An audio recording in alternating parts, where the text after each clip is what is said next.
I'm not afraid to fight guys that's bigger. You know, I know that I'm giving up some type of advantage for them because of the attributes and stuff. But at the same time, like my mentality is that I'm willing to fight and brawl with anybody that stands in front of me. You know, because when I started off with MMA, that's all I used to work with was bigger guys.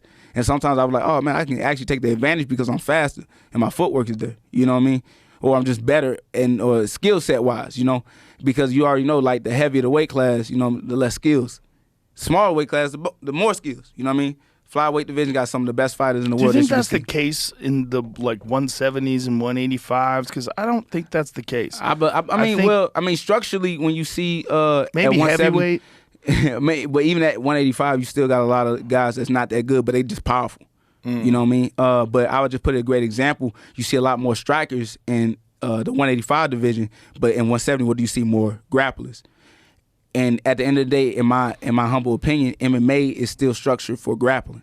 It's still structured for jiu-jitsu, wrestling, judo, all that other stuff, because at the end of the day, you got to grab, you got to clinch. So I feel like the better grappler is always going to win in MMA. But that's just my opinion. It's most of the time. Yeah, it's most of the time. Not every time, but like Leon majority, Edwards and Kamaru Usman. Barely, yeah, that's barely. Come on now. That was a minute later. Barely, yeah. But it's still, barely doesn't mean anything when you win the world title by head kick knockout. It's like Ben Askren versus Jorge Masvidal. It's a great situation where a flying knee you pop them with, but if they fought again, that probably would never happen. I think there's a bunch of factors there. First of all, you're dealing with a Ben Askren. This is all common knowledge now. He had a fucked up hip by the time he got to the UFC. Big facts. He was already blown Came out. in too late. Yeah, he came in too late. But you seen him with Douglas Lima, Andre, you know, like when he fought those guys, you know what I mean? And those are great MMA fighters. Like Andre, I forget his last name. Kurskov. Like, but he destroyed them dudes. Ragdoll. With just wrestling alone. Yep. Habib is a great example to me again because shout out to Michael Johnson, right, from St. Louis. You know what I mean? Actually went to the same high school too as well. You know what I mean? We got a little crazy story with that. But, he was the only person to really hurt Habib and could have had the actual opportunity to beat Habib, right? But Habib said, what?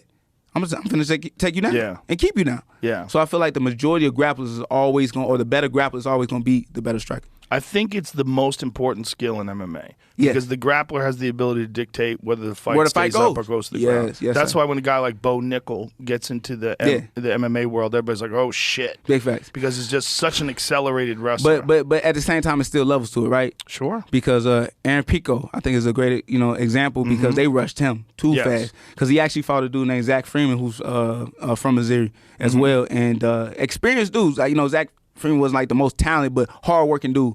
You know what I mean? And he was a vet, like, so he had multiple fights in the game. And then Aaron Pico, even though like he's a Olympic wrestler or something like that, and then Golden Gloves, boxing, all this stuff, which is cool. He didn't have the experience in the MMA cage, which is a little bit different, And I feel like if you don't develop these guys' skills and experience first, they can get caught. Even though they got all the skill sets in the world, they still just gonna get caught. You know, by somebody that's already been in that, on that level. Did you see Aaron's last fight where he blew out his shoulder?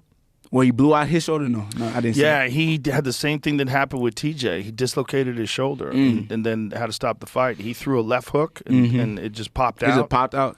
Now I'll be wondering like where these little injuries be coming from like that, Well, some of these wrestlers, their shoulders are so fucked. By the time they get into MMA, they have all these tears and shit, and they're kind of barely holding on anyway. Right. But that's the things though, because it might be happening like in training. So if it's happening in training, like you got to do something about like to keep it or prevent it from happening. Because he was staying active then, right? Yeah. Aaron Pico, yeah. like.